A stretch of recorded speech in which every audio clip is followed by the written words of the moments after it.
2 in the morning. A young man in horn-rimmed glasses sits down at a blackjack table near the back of the casino floor. He does not look like trouble. He looks like a substitute teacher who took a wrong turn on his way to a library. For the first few minutes, he barely plays. $1 here, $1 there. He watches the cards more than he touches his chips. The pit boss glances at him once, decides he is nobody, and looks away. Then something changes. Without warning, the young man slides a stack of chips into the middle of the table. $500. On a single hand. The dealer pays him. Next hand, he does it again, and wins again, and again.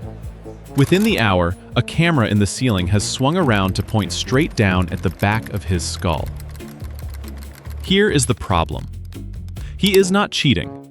No hidden device. No marked cards. No accomplice. He is doing something anyone at that table could do. He is simply counting what is lying face up in front of everyone. And it is enough to take the casino apart. Before this man is finished, a whole state will rewrite the rules of the game overnight, then surrender within 2 weeks. A free drink a casino hands him will turn out to be anything but a gift. And the same quiet trick he is running right now will one day be worth $800 million, nowhere near a card table.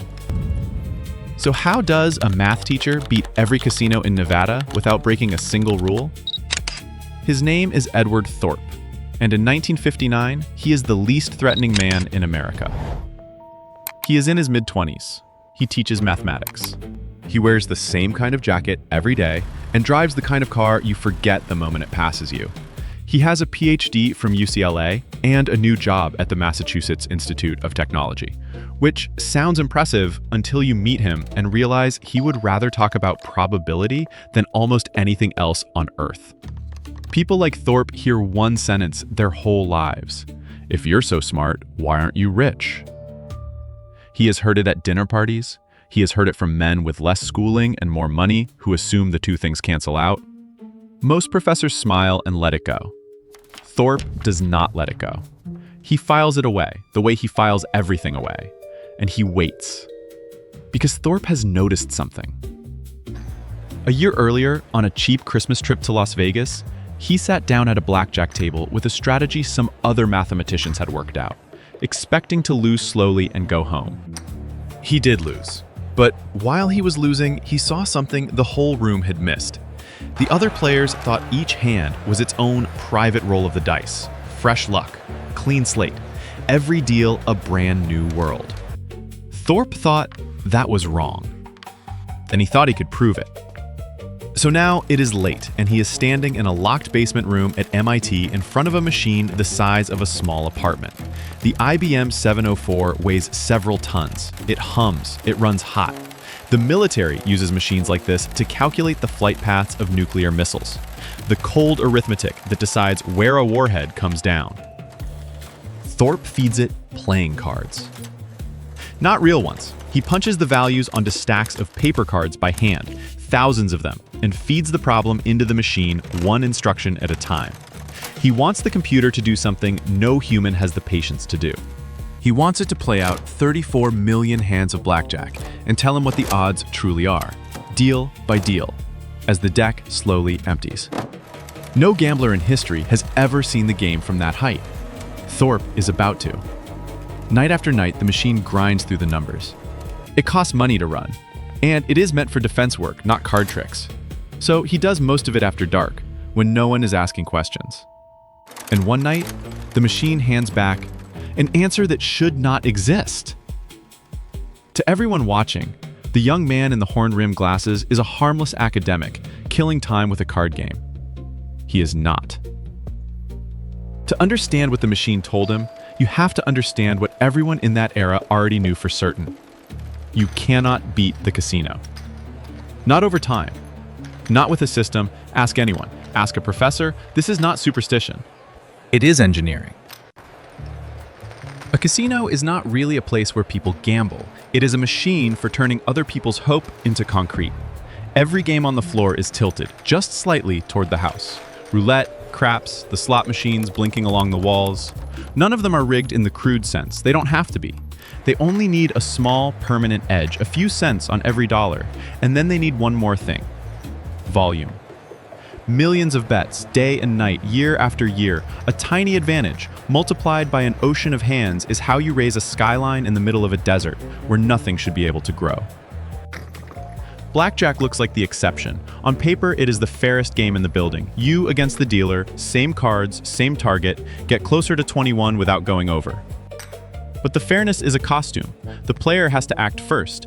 And if you go over 21, you lose right there, before the dealer turns a single card.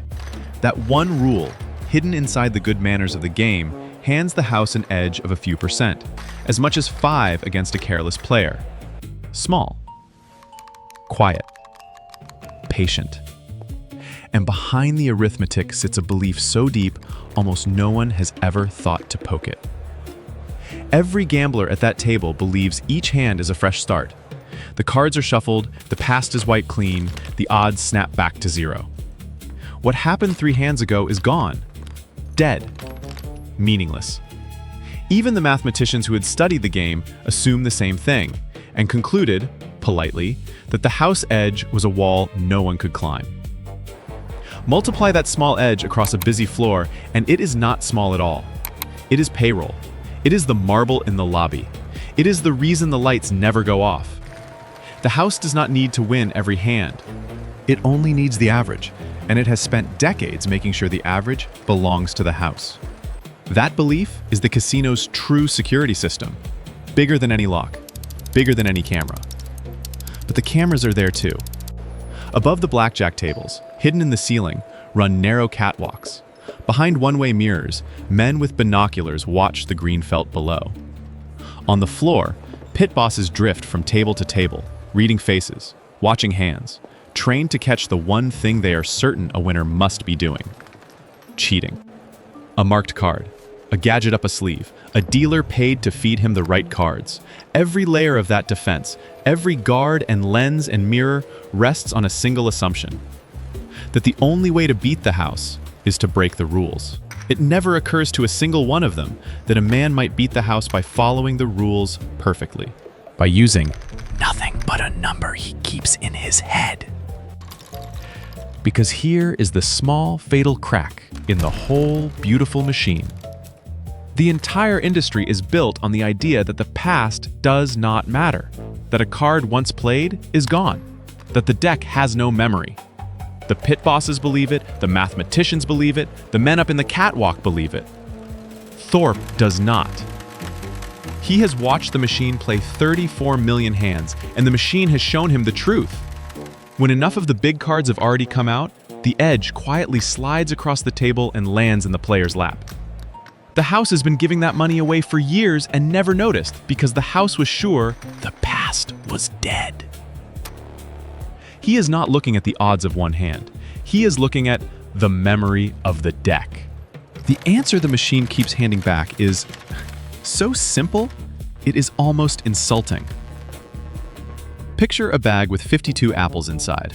Half are sweet and red, half are sour and green. You reach in and start pulling out the green ones, one by one, and setting them aside. You have not touched the red apples. You have not changed them, but with every green apple you remove, the odds that your next pick is red climb a little higher. The bag remembers what you took. A deck of cards is that bag. In blackjack, the sweet apples are the tens, the face cards, and the aces. They are the cards that make blackjacks, that push the dealer past 21, that pay the player. When a lot of them are still buried in the deck, the game quietly tilts toward whoever is sitting at the table. When they are gone, it swings back to the house. So Thorp builds a way to keep track. His first system watches the tens, the richest cards in the deck. As the low cards fall away, he holds a single running number in his head, climbing and dropping with every card the dealer turns. Most of the night, that number sits near 0, and he bets like a bored tourist, $1 at a time, losing a little, waiting. Then, the number crosses a line only he can see. The deck is loaded, and in one smooth motion, he pushes out a stack of chips, 10, 20, 50 times bigger than the hand before. That is the whole trick. Bet small when the deck is poor, bet big when it is rich. follow the memory. But knowing the method and surviving it are two very different things, because the price is brutal. He has to hold an exact count for hours through cigarette smoke and free drinks and a dealer's fast hands, while looking like a man who could not add two numbers if his life depended on it. He has to chat, order a sandwich, laugh at the right moment, and never, for 1 second, lose the number. One slip, and the whole night resets to 0. His hands sweat, his jaw aches from smiling. The math is easy. Doing the math while an entire industry watches for exactly this is not. And here his story takes a strange turn. Because Thorp does not stop at cards. The same itch that made him question blackjack makes him wonder about roulette. And to crack roulette, he teams up with a man named Claude Shannon. Shannon is no ordinary partner. He is the father of information theory, one of the great minds of the century, and his house is full of homemade machines and juggling robots and contraptions that serve no purpose except to delight him. In Shannon's basement, the two of them build something that is not supposed to exist for another 20 years. A computer you can wear. It is the size of a cigarette pack. It straps to the body under a jacket, with thin wires running down inside a trouser leg to switches worked by the toes. The wearer taps his foot to time the spinning wheel. The machine does the physics, and a tiny speaker hidden in the ear plays soft musical tones that tell him roughly where the ball will fall. It is the first wearable computer in human history, and it is built to beat a casino. It works. In quiet tests, it works well. But the wires are fragile. They snap with a hard movement. A loose contact could spill out of a sleeve during an ordinary search, and hiding a machine on your body is the kind of thing that could soon be called cheating and treated as a crime. So Thorp makes the decision that shapes everything after it. He puts the electronics away. Because the one weapon security can never find, never confiscate, never even prove exists, is the number in his head. He has the math now. He has the nerve. What he does not have is a bankroll or a real table far from home to prove it on. And the man who offers him both is not a professor. His name is Manny Kimmel, and he arrives in Thorp's life carrying a reputation and a suitcase. Kimmel is a rich man from New Jersey. On paper, he owns parking lots, a whole chain of them. Off paper, his history runs through bootlegging and the numbers rackets, and a circle of men you did not cross twice. He has heard about a professor who claims he can beat blackjack with nothing but arithmetic. And unlike everyone else who has heard that claim, Kimmel does not laugh. He is interested, and he is willing to put real money behind it. So he does. $10,000 in cash, a small fortune in 1961. Handed to a young academic who until now has been testing his life's theory with pennies on a kitchen table. They fly to Reno, and Thorp understands the arrangement without anyone spelling it out. If the theory is right, he walks away a made man, with a backer for life. If the theory is wrong, he has just lost $10,000 belonging to someone whose other business partners tend to disappear. The chalkboard is behind him now. This is the exam. The first stop is Harold's Club, loud and bright and sure of itself. Thorp sits down and becomes exactly the man he has practiced being. Dull, slow, harmless. $1 a hand. He orders a drink he barely touches. He lets the dealer beat him a few times and does not seem to care. Inside his head, the number ticks up and down, quiet as a second pulse. Then the count crosses the line, and Thorp does the thing no ordinary gambler does. He raises his bet to the ceiling at the exact moment the table feels most dangerous, the moment a sane man would be nursing his losses and keeping his head down. $500 on a single hand. The table goes quiet. The dealer flips his own card and busts, and slides the chips across the felt without a word. Thorp does not smile. He simply resets the count and waits for the next signal. He does it again, and again.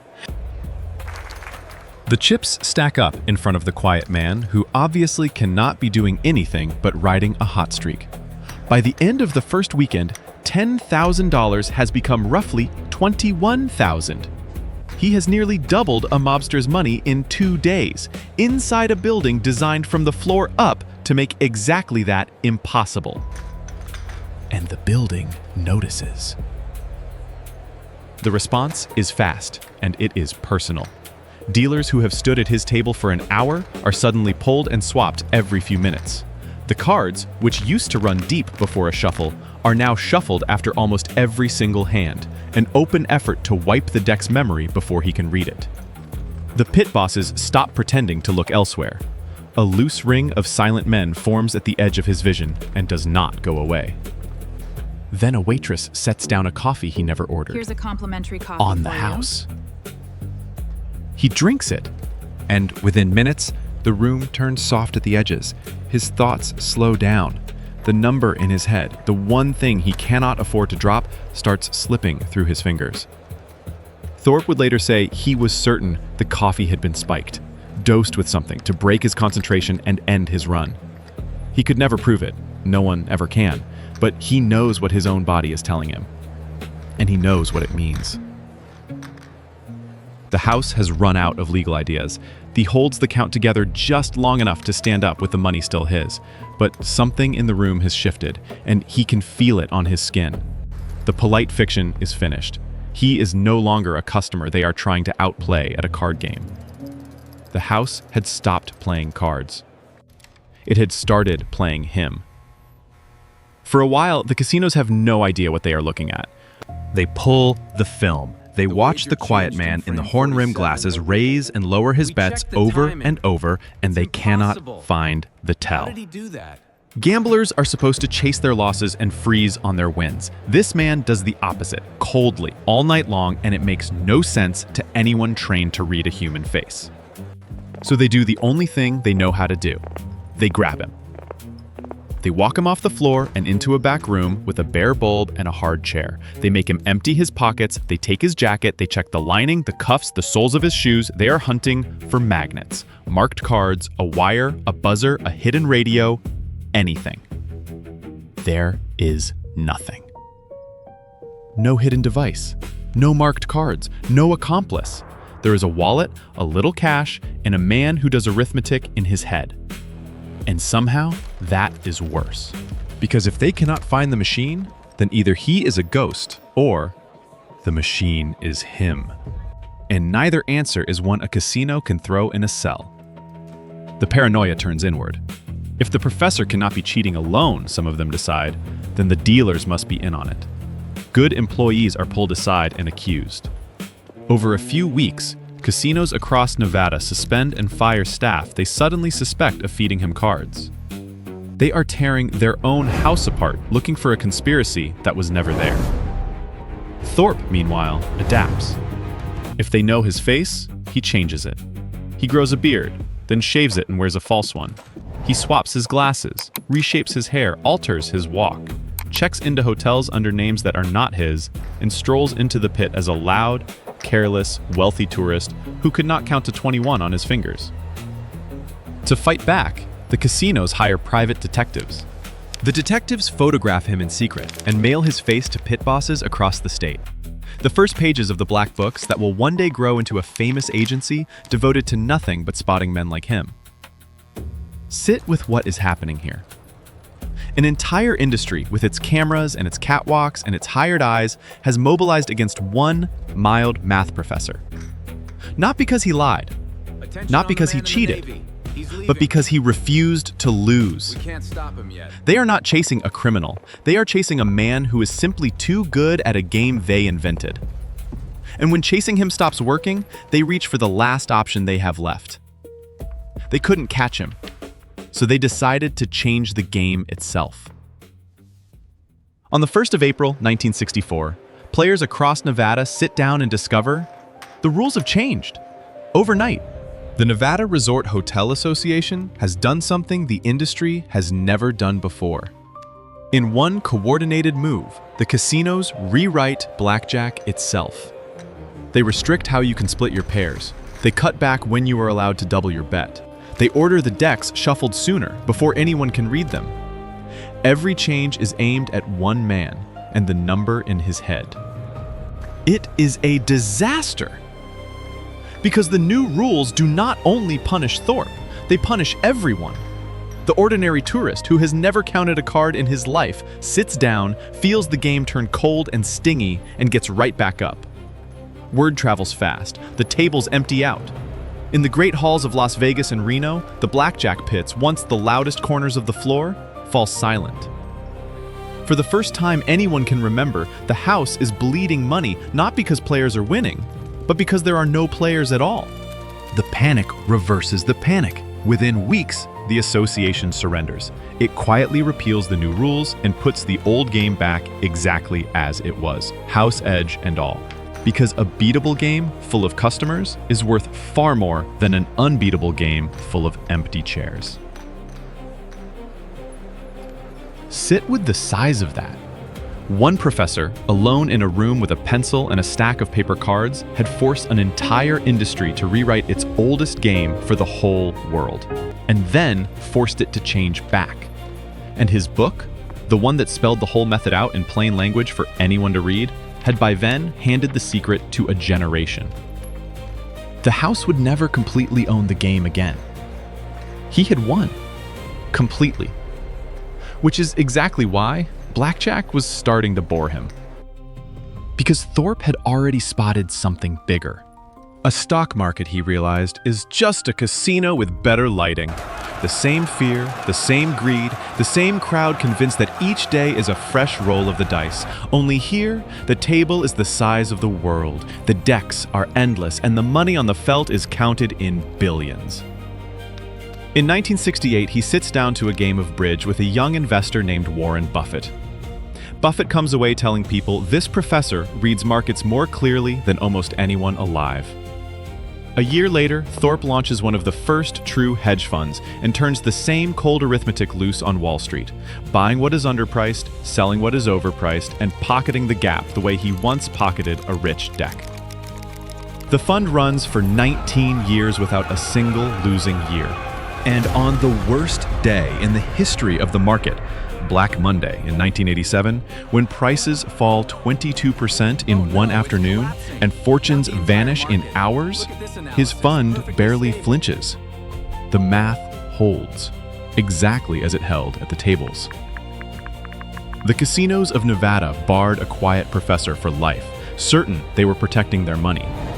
They never understood that they had chased off the one man who would go on to take a far larger prize, roughly $800 million, out of a game they did not even know he was playing. He is in his 90s now, living quietly in California. Still sharp, still counting.